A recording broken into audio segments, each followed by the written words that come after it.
إلهي إلهي إلهي إلهي إلهي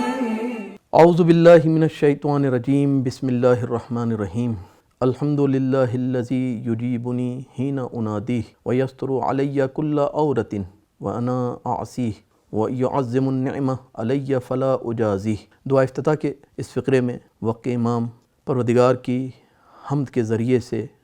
ابتدا کر رہے ہیں کہ اے پروردگار تمام تعریفیں تیرے لیے، کس بات کے اوپر کہ جب بھی میں تجھے پکارتا ہوں تو میری پکار کا جواب دیتا ہے۔ دعا افتتاح پڑھنے والے کی توجہ اس بات کی طرف مبذول کروا رہے ہیں کہ اے بندے تو دنیا میں سب سے مایوس ہو سکتا ہے، نا امید ہو سکتا ہے، لیکن تیرا رب تجھے کبھی تنہا نہیں چھوڑتا۔ تو پکارے گا تیرا رب تجھے جواب دے گا، ایسا ہو نہیں سکتا کہ تو اپنے رب کو پکارے اور تیرا رب تجھے جواب نہ دے۔ اے پروردگار تیری حمد اسی بات کے اوپر کہ میں نے جب بھی تجھے پکارا ہے تو نے میری ندا کا جواب دیا ہے، تو نے میری پکار کو سنا ہے اور تو نے میری پکار پر میری مدد کی ہے۔ میں نے جس مشکل میں بھی تجھے پکارا دنیا نے میرا ساتھ چھوڑ دیا، کیسی ہی مشکلیں آئیں میرے اوپر اور کیسے ہی مسائل میں گر گیا، سب سے نا امید ہو گیا، لیکن ایک ذات تھی کہ جس سے امید تھی کہ وہ میری مدد کرے گی، میری نصرت کرے گی اور مجھے اس مشکل سے نکال لے گی، وہ تیری ہی ذات تھی۔ اور میں نے جب بھی تجھے پکارا ہے تو نے مجھے مایوس نہیں کیا ہے۔ وقت امام بھی اسی بات کی طرف اپنے دعا افتتاح کے پڑھنے والے کی توجہات کو مبذول کروا رہے ہیں کہ دعا افتتاح کے پڑھنے والے اس بات کو اپنے ذہن میں رکھ اور اپنے رب کی رحمتوں کا اندازہ لگا، اپنے رب کی کریمیت کا اندازہ لگا کہ کتنا کریم ہے وہ رب کہ تو گناہگار ہونے کے باوجود اپنی گناہگار زبان سے اس کو پکارتا ہے۔ وہ رب تجھے منع نہیں کرتا، تیری پکار کے اوپر تجھے جواب دیتا ہے۔ سب تجھے چھوڑ دیں گے لیکن تیرا رب تجھے نہیں چھوڑے گا، سب تجھے چھوڑ کر چلے جائیں گے، تنہا ہو جائے گا۔ اور ایک وقت وہ آئے گا کہ جب تو اس دنیا سے جائے گا اور جانے کے بعد قبر کی منزل ہوگی، قبر میں تنہائی ہوگی، وحشت ہوگی، کوئی نہیں ہوگا تیرا مددگار بن سکے، تیری نصرت کر سکے، تیری وحشت کو ختم کر سکے۔ تیری اولاد، تیرے رشتہ دار، تیرے اطراف میں رہنے والے اعزاء و اقربا، تمام دوست سب تجھے چھوڑ کر چلے جائیں گے، لیکن قبر کی تنہائی میں بھی اگر کوئی ہوگا تو تیرا رب ہوگا کہ جو تیری پکار پر لبیک کہے گا۔ اور پھر دوسرا فقرہ وَيَسْتُرُ عَلَيَّ كُلَّ عَوْرَةٍ، اے پروردگار تو کتنا رحیم اور کتنا کریم ہے کہ تو نے میری ہر برائی پر پردہ ڈالا ہے۔ کوئی برائی ایسی نہیں ہے کہ جس کو تو نے آشکار کر دیا ہو، تو نے مجھے بے آبرو ہونے سے بچائے رکھا۔ اس دنیا میں برائی کرتا رہا ہوں اور برائی کرتا رہتا ہوں، اور شاید میں تیری بارگاہ میں توبہ کے لیے حاضر ہو جاؤں تو میری توبہ کو قبول کر لے، اور اسی لیے پردہ ڈالتا ہے پروردگار کہ بندہ کبھی تو میری بارگاہ میں آئے گا اور آ کر اپنی گناہوں کی توبہ کرے گا۔ برائی پر پردہ ڈالتا ہے انسان کو بے آبرو ہونے سے بچانے کے لیے کہ انسان بے آبرو نہ ہو، انسان کی عزت و آبرو کا بڑا خیال رکھتا ہے پروردگار اس دنیا میں۔ اور بندہ مومن کے حوالے سے تو خصوصاً کہ بندہ مومن کی تمام برائیوں کو پوشیدہ رکھتا ہے، اور پوشیدہ رکھتا ہے اس لیے تاکہ بندہ مومن توبہ کرے اور ان گناہوں کی سزا یا ان گناہوں کے حوالے سے جو بھی عقاب ہے یا جو بھی ایسی چیز ہے کہ جو گناہوں کو مٹا دے وہ اس دنیا میں ہی جھیل لے۔ کبھی مشکلات کے ذریعے سے ان گناہوں کو مداوع کر دیتا ہے، کبھی مصائب میں مبتلا کر کے مومن کو اس کے گناہوں کو بخشنے کا سامان پیدا کر دیتا ہے۔ مختلف انداز میں پروردگار اپنی رحمتوں کے دروازے مومن کے لیے کھولتا ہے کہ مومن کے وہ گناہ کے جس پر اس نے پردہ ڈالا ہوا ہے، اور مومن شاید ان گناہوں کو کر کے بھول چکا ہے کہ میں نے یہ گناہ بھی کیا تھا اپنے رب کی بارگاہ میں، لیکن پروردگار کی بارگاہ میں ایک ایک برائی محفوظ ہے، پروردگار کی بارگاہ میں ایک ایک نیکی بھی محفوظ ہے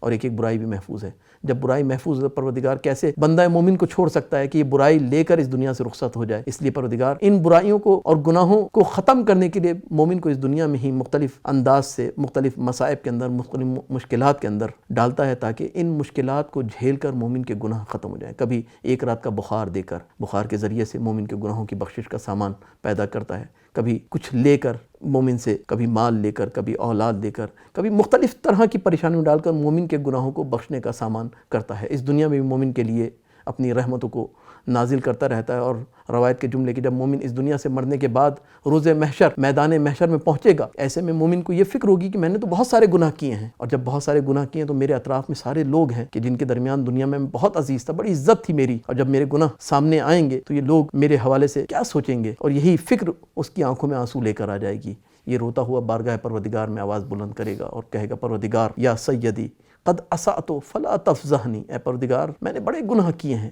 دنیا میں بہت سارے گناہ میری گردن پر ہیں، تو ہی مجھے بے آبرو ہونے سے بچا لے۔ دنیا میں بھی تو نے میرے گناہوں پر پردہ ڈالے رکھا تھا، آج روز محشر ہے، اگر میرے گناہ آشکار ہو جائیں گے تو میں اپنے اطراف میں جو موجود افراد ہیں ان کے درمیان بے آبرو ہو جاؤں گا۔ ندا آئے گی، کیا ندا آئے گی؟ فیقول الجبار وعزتی وجلالی، اے میرے بندے مجھے اپنے عزت و جلال کی قسم ہے، یا مسیء، اے گنہگار، فلا افضحک اليوم، میں تجھے آج کے دن بھی بے آبرو نہیں ہونے دوں گا۔ فالسیئات مستورہ، تیری وہ تمام برائیاں، تیرے وہ تمام گناہ کہ جو میرے اور تیرے درمیان سب، وہ تمام گناہ پوشیدہ رہیں گے، ان پر آج بھی پردہ ڈالے رکھوں گا۔ اور اس کے برعکس کتنا کریم پروردگار ہے، روایت کے جملے کہ فلا افضحک اليوم فالسیئات مستورہ، اور اس کے بعد وہ گناہ تو چھپا دے گا، اس کے باوجود والحسنات بارزہ اليوم، آج کے دن تیری جو اچھائیاں ہیں ان کو لوگوں تک پہنچاؤں گا، لوگوں کے لیے ظاہر کر دوں گا،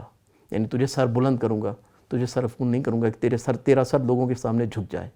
دنیا میں بھی میں تیرے گناہوں پر پردہ ڈالتا رہا، اور آخرت میں بھی، روز محشر بھی تیرے گناہوں پر پردہ ڈالوں گا، اور تیری اچھائیوں کو لوگوں کے درمیان آشکار کروں گا۔ اور اس کے بعد پھر جملہ کہ پروردگار میں تیری نیکیوں، تیری نعمتوں کے باوجود تیرا گناہ پہ گناہ کرتا رہا، اور تو اپنی نعمتوں کو میری نسبت فراوان کرتا رہا۔ اور اس کے بعد پھر پروردگار میں تیری نعمتوں کے مقابلے میں کچھ جزا کچھ نہیں دے سکتا، ہاں انسان کر سکتا ہے نعمتوں کے مقابلے میں صرف یہ کہ شکر عملی کرے اور شکر زبانی بھی کرے، اپنی زبان سے بھی شکر کرے، اور جو نعمت دی گئی ہے اس کا شکر عملی بھی بجا لائے۔ عملی شکر کیا ہے؟ پروردگار نے نعمت دی، آنکھیں دی ہیں، آنکھوں کا شکر ایک زبان کے ذریعے۔ پروردگار تیرا شکر ہے کہ تو نے اس قابل بنایا کہ میں دنیا کے مناظر دیکھ سکتا ہوں۔ زبان دی کہ پروردگار تیرا شکر کہ تو نے زبان دی کہ میں اپنا کلام کر کے اپنی بات دوسروں تک پہنچا سکتا ہوں۔ لیکن ہاں ایک شکر عملی بھی ہے کہ انسان دیکھے کہ اس نعمت کا شکر عملی کر رہا ہے۔ شکر عملی کیا؟ آنکھ جیسی نعمت دی ہے پروردگار نے، اس کا عملاً شکر یہ ہے کہ اس کو اس مقام پر استعمال کرے کہ جہاں پر پروردگار نے جائز قرار دیا ہے۔ کہیں ایسا تو نہیں کہ انسان ان آنکھوں کے ذریعے سے حرام مناظر کو دیکھ رہا ہو، جن کے حوالے سے پروردگار نے نہیں کی ہوئی ہے، منع کیا ہے کہ اپنی آنکھوں سے حرام مناظر کو نہیں دیکھو۔ کان دیے اچھی باتوں کو سننے کے لیے، کہیں ایسا تو نہیں ہے کہ انسان ان کانوں سے اس کلام کو سن رہا ہے جس کو سننے سے پروردگار نے منع کیا، کہیں غیبت تو نہیں سن رہا اس کانوں کے ذریعے، کسی پر لگی ہوئی تہمتوں کو تو نہیں سن رہا ان کانوں کے ذریعے سے۔ زبان دی پروردگار نے اس لیے کہ حق بات کرے، اس زبان کے ذریعے سے خدا کی حمد کرے، اہل بیت کی منقبت، اہل بیت کی مدحت کرے، اس زبان کے ذریعے سے اپنے حوائج ضروریہ، جو ضروری حاجات ہیں ان کو پورا کرے کلام کر کے۔ کہیں ایسا تو نہیں ہے کہ اس زبان کے ذریعے سے انسان حرام کام میں مبتلا ہو جائے۔ اس کا مطلب یہ ہے کہ اس دی ہوئی نعمت کا وہ شکر ادا نہیں کر رہا۔ پروردگار میں تیری نعمتوں کے مقابلے کچھ نہیں کر سکتا، ہاں کر سکتا ہوں تو صرف اتنا کہ میں تیری دی ہوئی نعمت کا شکر ادا کر سکتا ہوں، اگرچہ شکر کا حق بھی میں ادا نہیں کر سکتا، کیونکہ جب شکر ادا کروں گا چاہے زبان کے ذریعے سے، چاہے اعضاء و جوارح کے ذریعے سے، یہ بھی تیری دی نعمت اور تیری ہی دی توفیق کے ذریعے سے کروں گا۔ بس پروردگار تو بڑا کریم، تو بڑا رحیم ہے، تو ہی توفیق دے کہ میں تیری نعمتوں کا شکر ادا کر سکوں، تو ہی توفیق دے کہ میں تجھے پکار سکوں، تو ہی توفیق دے کہ میں گناہوں سے کنارہ کشی اختیار کر سکوں، اور اس دنیا میں ہی اس طرح سے بن جاؤں کہ جیسا تو چاہتا ہے، کیونکہ تو ویسا ہی ہے کہ جیسے میں چاہتا ہوں، تو ویسا ہی کریم ہے، تو ویسا ہی رحیم ہے کہ جیسا میں مولا چاہتا ہوں۔ پروردگار مجھے بھی یہ توفیق دے دے کہ میں ویسا ہی بن جاؤں کہ جیسا تو چاہتا ہے۔ والحمدللہ رب العالمین۔